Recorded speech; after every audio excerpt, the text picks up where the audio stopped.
Good evening, everyone. Welcome to the Mike Tomlin Show. I'm Bob Pompiani, along with head coach Mike Tomlin, and we break from the norm because of what happened a week ago Saturday in Pittsburgh, as all of you know.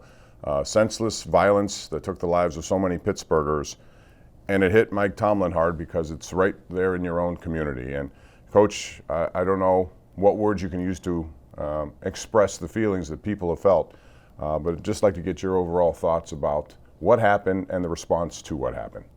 You know, I think first of all, it's just scary. You know, just trying to gather yourself and figure out where your family and loved ones are in relation to the event. I live about a block away from there, probably, 800 yards or so from the synagogue. So those were my first thoughts. And then just the sheer horror and shock that somebody could do something like that in terms of attacking a community in the way that it was attacked. I know that we've seen it before in various forms, but it's no less shocking. It's no less terrifying or sickening. Hopefully just we as a society or a community can somehow learn from these incidences and in an effort to stop them from happening moving forward. And, I guess that's my hope in this particular incident. Not that this incident is any more important than the others that have happened. Obviously it touches us because of locality, but how many of these incidences must happen before we all collectively learn and change our behavior to minimize them in the future? Those are my thoughts the more distance I get from it. It is what it is, obviously, and the sentiments have been expressed, but what can we do? How can we learn from this experience so that no other community has to experience it? One thing we do learn, and we see it all the time in Pittsburgh, I'm born and raised here, every time we've had something, never really of this magnitude, but we see the response, not only by first responders, but by police, EMS, doctors and nurses who have to go way out of their way to try to help. And then we see the response at funeral homes where people who had no idea, for example, who Michelle Rosenthal's brothers were, but they showed up, they came from the far away as California, the state, on a red eye and met a family. It says a lot about overcoming hate, and there is a lot of good in this world, and sometimes you see it in this situation. Absolutely, but we as Americans, that's what we do, man. We smile in the face of it. It brings out the very best in us. I just hope that, we can subdue it, and win. That's going to be the thing that has to happen moving forward, no doubt. One thing I know about Pittsburghers, though, we're all a collection of people, different religions, different beliefs, but the one thing is people respect one another and they unify when something like this happens. And that's why Pittsburgh is stronger than hate. Let's send it over now to Missy Matthews, who I know was very much touched by what happened this week as well. Missy? That's exactly right, Bob. As hard as it is to comprehend the horrific event that took place in our backyard, as always, the city of Pittsburgh comes together. Instead of focusing on the bad, we've heard countless stories of Pittsburghers helping Pittsburghers and being there to support the loved ones of the victims, the survivors still fighting, and the law enforcement members who risked their lives to save countless others. Pittsburgh is stronger than hate, and we will continue to think and pray for the Squirrel Hill community as they begin their healing process. We just want to offer our condolences and our prayers to the people of Tree of Life. Our hearts break. Our prayers go out to the people of Squirrel Hill. May I echo your thoughts, sir, because it was a tough day for all concerned. Representing our organization and saying that our hearts go out to the victims of yesterday's shooting and just the Squirrel Hill community and the community of Pittsburgh at large. I'm a member of the Squirrel Hill community personally. Words cannot express how we feel as members of this community. Thoughts, love, and prayers go to all the victims of yesterday's senseless shooting at Squirrel Hill, especially from me and my family to Michelle. We love you, Michelle, and we're thinking about you. At this time, please stand and join in a moment of silence for the victims, their families, and all of those involved.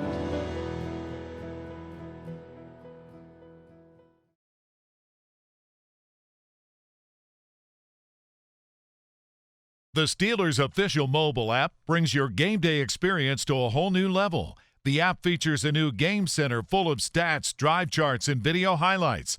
Following the game, watch live press conferences and video interviews. Download the Steelers' official mobile app for free today.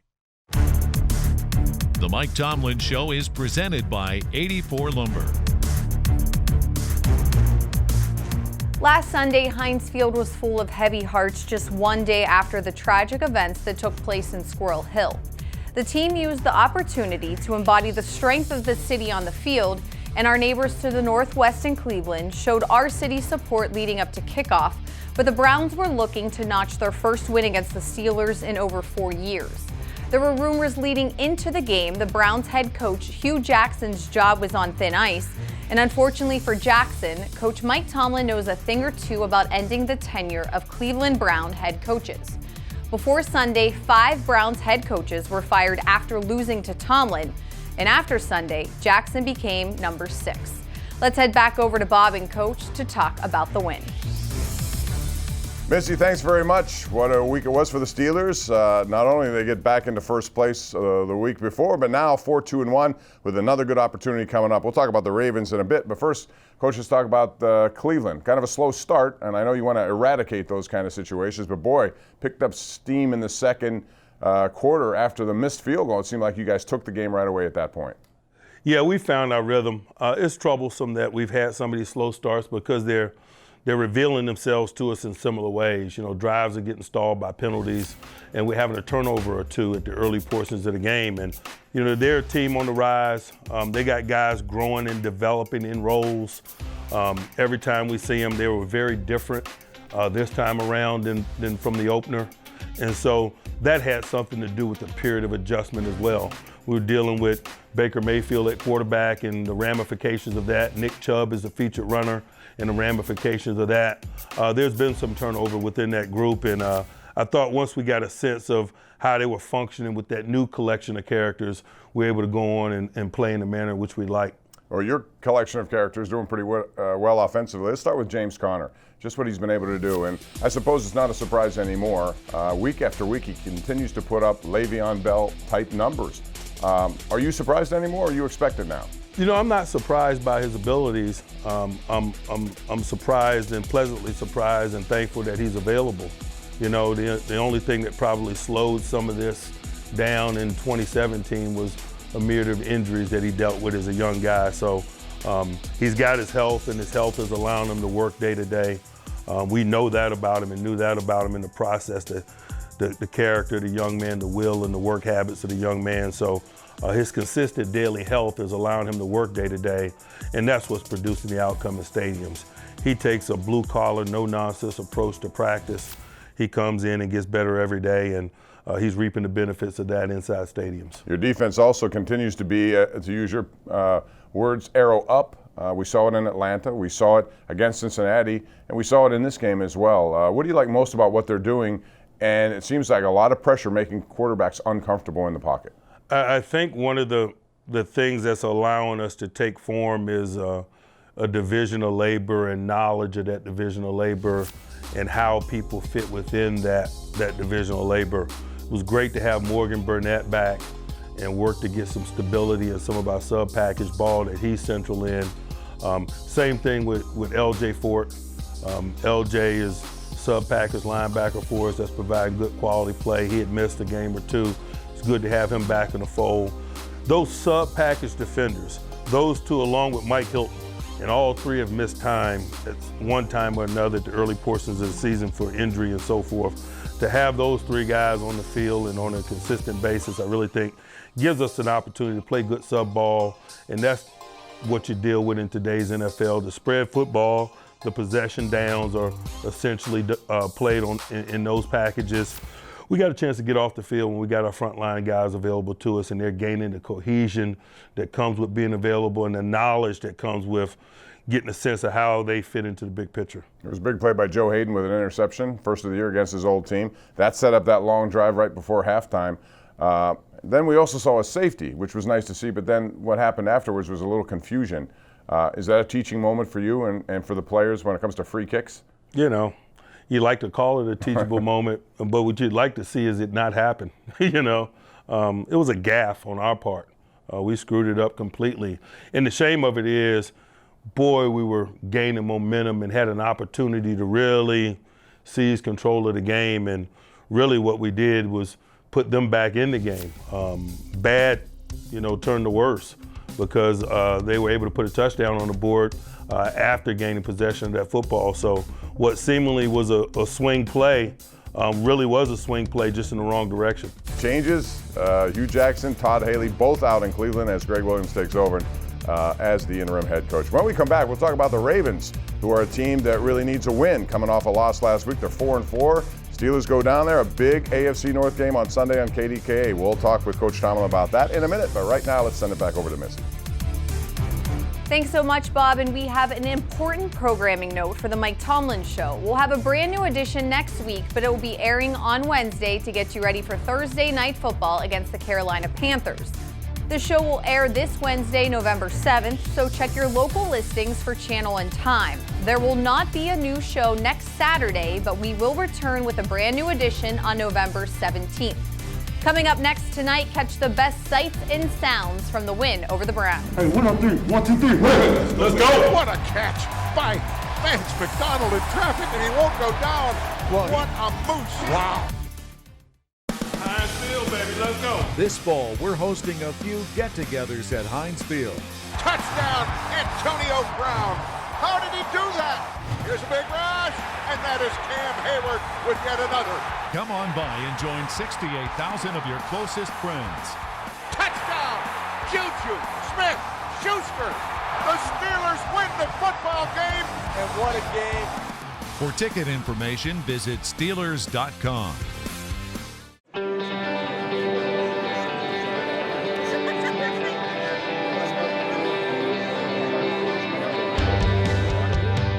It's a great way to focus on the community, something that's near and dear to just not my heart, but the Steelers' heart, underprivileged children, people with cancer, and the Hayward House as a whole, because we care about so many different people.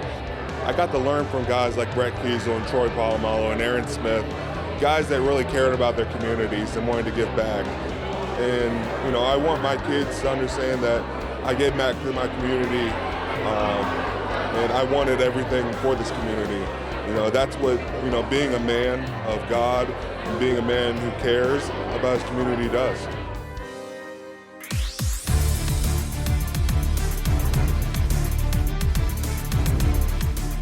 Well, there was a lot to like about last week's win, especially the performance by running back James Conner that earned him AFC Offensive Player of the Week honors. As always, our cameras have an all-access pass to capture the best sights and sounds of the game, so check it out. The Steelers and the Browns, AFC North football, you don't have to say much more. AFC North football, man.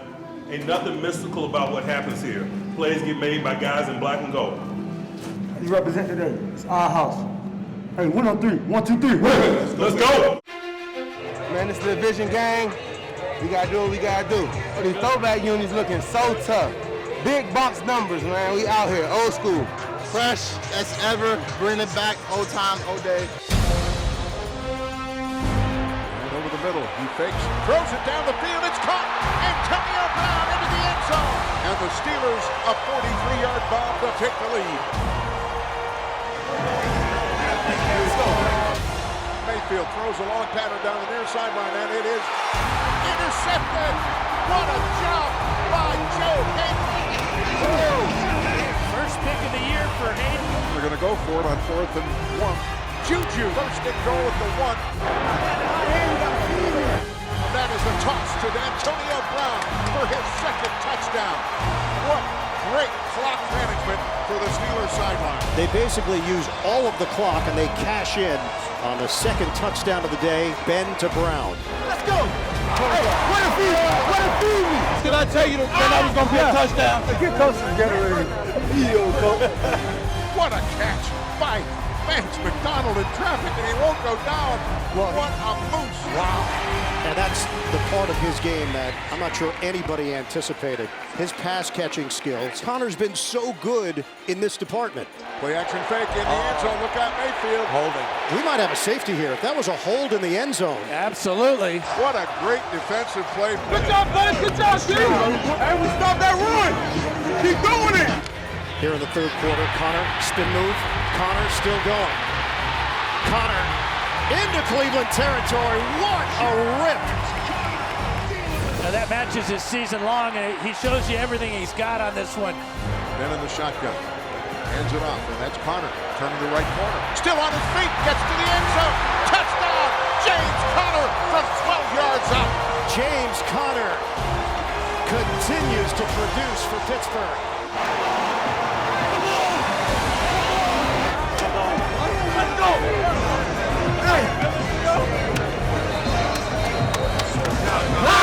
It's 23-12. Mayfield is sacked. T.J. Watt continues to run roughshod against the Browns. Chased out of there. He's going to be hit, and he's going to throw it on his knees. So another sack for the Pittsburgh Steelers. It's Connor for the first down. Connor all the way. Touchdown, Steelers. Here's the game. Final score, Pittsburgh 33, Cleveland 18. Tomorrow is the last AFC North game for the Steelers until the final game of the year, so we look to even the score with the Baltimore Ravens. Bob and Coach give us a preview. Don't go anywhere. The league considers rule changes annually. We want to keep the game competitively fair, and we just want to make the game as safe as we can make it. Recently, we expanded the horse collar tackle rule to not only include inside the collar, but outside the collar.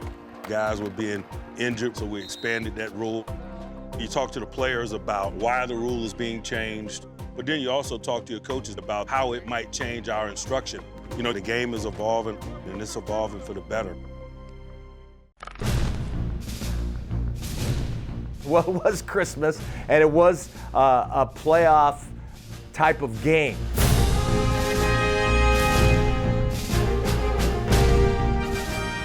I mean, your skin was crawling because it was so intense. You got to give the Steelers credit, although Baltimore, and they are a good football team and have been for a long time, you know, they got the lead. That's what you want to do.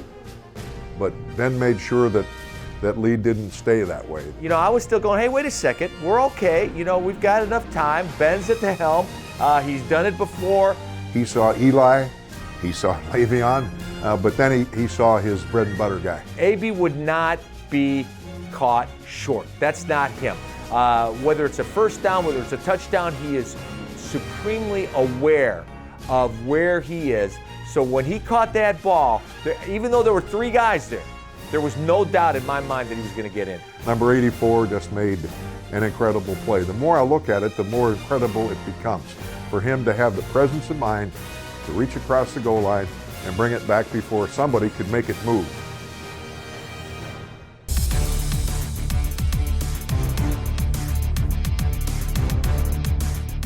It seemed that the Baltimore Ravens exercised some demons after beating the Steelers at Heinz Field back in Week 4. Coach John Harbaugh exclaimed after the 26-14 victory that it was, quote, a pretty special win. Since then, both teams have taken different paths. We, of course, haven't lost since seeing the Ravens, and they have lost 3 out of 4 of their last games. You can certainly expect to see a motivated Steelers offense for round 2 as they were completely shut out in the second half during that loss. After 2 physical division matchups, can Pittsburgh keep its momentum for yet another knock 'em down, drag 'em out fight with a rival? Let's head back over to Bob and Coach to find out. Missy, thanks very much. It's going to be another big game in the AFC. Steelers-Ravens, you know how that is. Physicality ramps up. And the Steelers lost the first time they played, so that makes this one even bigger. It's big for the Steelers. It's big for the Ravens as well. They're dropped to 4-4. What is it about Baltimore and playing in that place, and how important is a quick start on Sunday? You know, they're significant, the games, because they're division games. We got respect for all our division rivalries, and to go on the road and play in their place, we understand what that means. And we also understand where Baltimore is right now. You know, they're a 4-4 football team. They're fighting and clawing, as are we. They're coming off 2 consecutive losses, so their sense of urgency is heightened. But as you mentioned, so is ours. We're a team that's fighting and clawing, trying to find footing as we come out of a substandard September, and we're also trying to position ourselves within divisional play. And we lost the last time we played these guys, so it's going to be what it's going to be. It's Rock'em Sock'em Robots. It's Steelers Ravens, and it's going to be entertaining for the fans. And I'm excited to be a part of that, provided we come out on top. Their run game has been good. They've got 3 new receivers in there as well. When you try to stop them, what do you want to do first to stop Baltimore? You know, you can't allow them to control the line of scrimmage. Marshall, Yonder, and company, they've invested a lot in their guys up front. Stanley's a first-round tackle. Got a lot of respect for those guys. They really discovered a great run game in Alex Collins. We got to work to minimize his impact on the game. He's backed up and supplemented by Allen, who really does some nice thing in the passing game. But it all really kind of flows through Joe and his utilization of people. You mentioned the 3 new wideouts. I'd be remiss if I didn't talk about the collection of tight ends that he's been able to assemble. First rounder Hurst, who didn't play with us in the first time we played him, has played since and has proved to be an integral part of their offense. They use a bunch of tight ends, him and Andrews and Max Williams and others, Doyle. They suit 4 tight ends on a game day roster. So they're going to be challenging in a lot of ways. They seem to really take a key off of their defense. When their defense gets after people, that's why they have the #1 defense, it seems. They do put pressure, but your offensive line, and specifically, I would be remiss if I didn't mention Matt Filer. It seems like every time he gets a chance to get in there, last week, passed the test once again. This guy's really developed into somebody you could rely on. Yeah, let's not acknowledge Matt just yet. I don't want to open that can of worms, man. He's doing a serviceable job, and we'll leave it at that. But I mean, that speaks to I get all that, but you know, Mike Munchak too in that group, they seem to really develop. Whether it's Chris Hubbard who turned that into a nice contract, or B.J. Finney, or anyone else who comes along. No, I really think that's what it speaks to, man. We got an awesome culture within that position group led by Coach Munchak, and the way that the guys have been able to ascend within that group and develop as professionals. And you can include Villanueva in that, who started as a practice squatter and developed into a Pro Bowl caliber left tackle. Chris Hubbard, you mentioned. B.J. Finney is always ready to answer the bell when called upon. And now the anchor, as we call him, Matt, has done a nice job.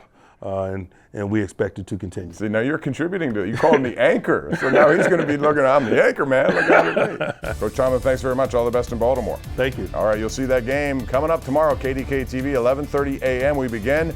Kickoff at 1 o'clock, and then 2 hours of postgame. And remember, it's a short week because the Steelers take on Carolina at home on Thursday. So our next show here will be on the CW on Wednesday. Check your local listings. For head coach Mike Tomlin and Missy Matthews, I'm Bob Pompiani. Have a good weekend, everyone. We'll see you tomorrow on KDK TV for Steelers and Ravens. Good night.